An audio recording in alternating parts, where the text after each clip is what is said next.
दीपक और उनकी टीम, हमारे बंसी जी, ललित, भंवर जी, रामू जी, जितने भी यहाँ पे हमारी राष्ट्रीय पशुपालक की संघ की टीम, सबको धन्यवाद देता हूँ कि इतने सारे लोग यहाँ पे आए।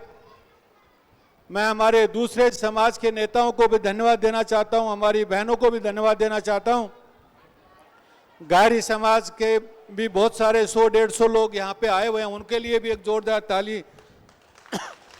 हमारे कालबिलिया समाज के आपने देखे महिला और जो काफ़ी हमारे युवा है, उनके लिए भी एक जोरदार ताली। हमारे जोगी समाज के भी बहुत सारे लोग यहाँ पे बैठे हुए हैं, उनके लिए भी एक जोरदार ताली बजाइए। हमारा बंजारा समाज, यहाँ पे हमारे युवा लीडर्स कई बैठे हुए हैं और काफ़ी लोग यहाँ पे बंजारा समाज से आए हैं, तो बंजारा समाज को मैं धन्यवाद देता हूँ, उनके लिए भी जोरदार तालियां। हमारी ललिता बहन, उनके साथ में जितने भी गाड़िया लुहार के लोग आए यहाँ पे, महिला भी यहाँ पे आए, उनके लिए भी जोरदार तालियां।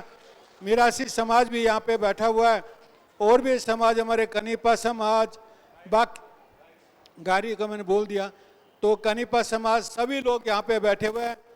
तो ये अपन एक गुलदस्ता है जिसमें अलग अलग रंग के फूल हैं, इसलिए गुलदस्ता अच्छा लगता है। इसलिए हमने ये गुलदस्ता ऐसा बनाया है जो हमेशा ताजा रहेगा और उसमें हमेशा सुगंध आती रहेगी। दोस्तों, मैं दो लोगों की बात बताना चाहता हूं। अभी हमारे ये जोगी समाज के बैठे हुए एक ही लाइन में उन्होंने बताया कि भाई मैं स्ट्रीट वेंडर हूं, मतलब दुकान लगाता हूं, लेकिन समाज के लिए दिल्ली जाने के लिए तैयार हूं, दिल्ली जाने के। मैं ये बताना चाहता हूं, इतिहास उठा के देख लीजिए, क्रांति राजा महाराजाओं ने नहीं लेके आए, क्रांति कोई पैसे वाले ने लेके आए, क्रांति कोई बिजनेसमैन नहीं लेके आया। यदि कोई क्रांति लेके आया तो किसान, पशुपालक, मजदूर और आम आदमी लेकर आया है। क्रांति आएगी तो आप लोगों से ही आएगी। आप लोग, क्रांति कोई राजनेता नहीं लेके आता है, क्योंकि उनकी सीट सुरक्षित है, इसलिए वो भी कभी आपके आंदोलन में नहीं आएंगे, ना ही आपको कोई सपोर्ट करेंगे। यदि अपने को जीवन परिवर्तन करना है तो हमें खुद को करना पड़ेगा, दूसरे के भरोसे हम क्रांति ला नहीं सकते। दूसरी बात, कल जो सलूम्बर में जबरदस्त आंदोलन हुआ हमारे रामू जी के नेतृत्व में, लास्ट में पुतला जलाया गया। एक फोटो देख के मेरे को भी बहुत दुख हुआ। पुतले के ऊपर एक महिला जोर जोर से पुकार रही है, अरे पापी घर तो दे दो, घर दे दो, घर। 80 साल के बाद हमारी एक बहन पुकार रही है कि हमारे पास घर नहीं है। सीएम को, सरकार को जोर जोर से बोल रही है कि खाली हमें घर दे दो, घर दे दो। मैंने लिखा है, हमने सोशल मीडिया पे डाला है कि खासकर सरकार ये तो देख ले हमारी बहनों की क्या हालत है। यदि थोड़ी सी भी इंसानियत है, जो भी उस फोटो को देखेगा वो सो नहीं पाएगा। इतना रुदन देख के, इतना विलाप देख के भी सरकार नहीं जागती है, इसका मतलब सरकारों को हमारे से कोई मतलब नहीं है। साथियों, रतन जी और बाकी मेरे साथियों ने बताया कि यदि अपने जीवन में परिवर्तन लाना है, बहनों, अपना जीवन ऐसे ही बिताना है या हमें बदलाव लेके आना है? बदलाव लेके आना तो हाथ उठाओ, चुपचाप बैठो, बदलाव नहीं आएगा। अपना जीवन ऐसे ही करना है या घर चाहिए, बदलाव चाहिए? हाँ या ना? जोर से बोलो। हाँ, बदलाव चाहिए। सब भाइयों को बदलाव चाहिए।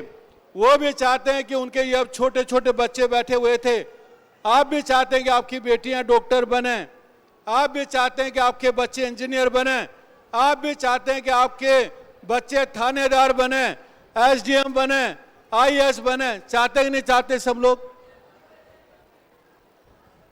लेकिन चाहने से कुछ नहीं होगा।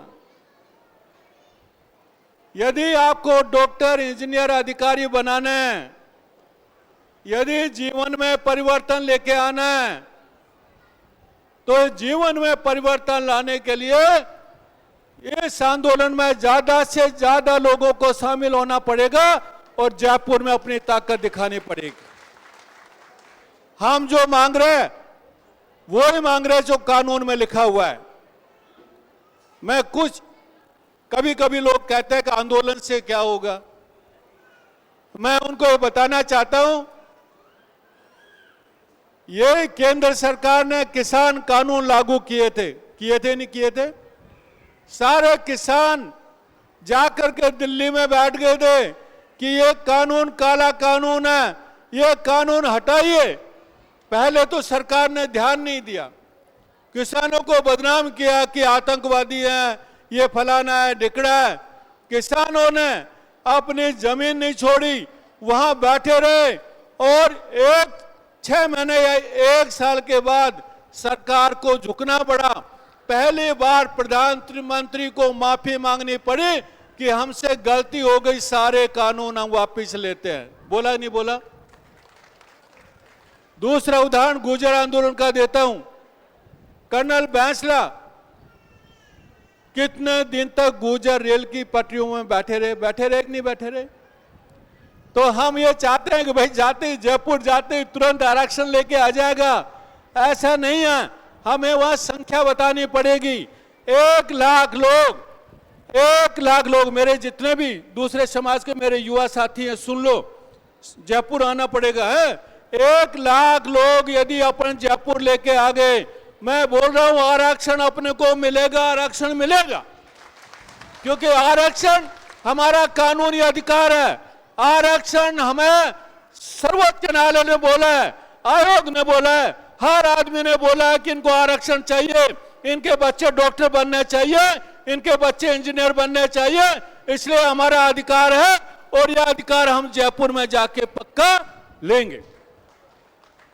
इसलिए पूरे राजस्थान में ये जेल भरो आंदोलन के साथ ये जागृति आंदोलन है।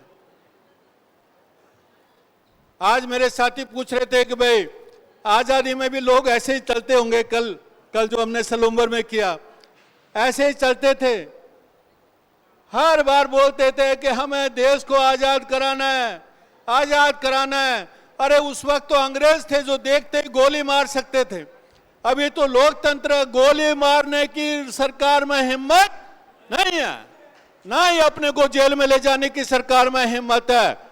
वरना अभी तक कभी को हम लोगों को जेल में लेके चली जाती, सरकार को वो हिम्मत नहीं है। इसलिए मैं बोलना चाहता हूं कि अपन सब्र रखें, धैर्य रखें। जयपुर यदि ज्यादा से ज्यादा संख्या में पहुंचे तो हमें आरक्षण मिलेगा, पट्टा मिलेगा, जमीन मिलेगी और हमारे पंचायतों में हिस्सा मिलेगा। सब लोग इस महायुद्ध के लिए तैयार हैं?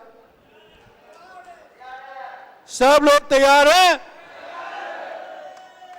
वहां खाना नहीं मिलेगा, भूखा मरने के लिए तैयार हैं? पानी नहीं मिलेगा, प्यासा मरने के लिए तैयार है?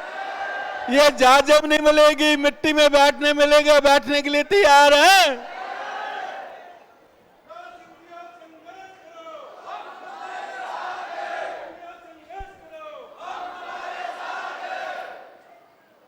डंडे भी खाने पड़ सकते हैं, डंडे खाने के लिए तैयार है?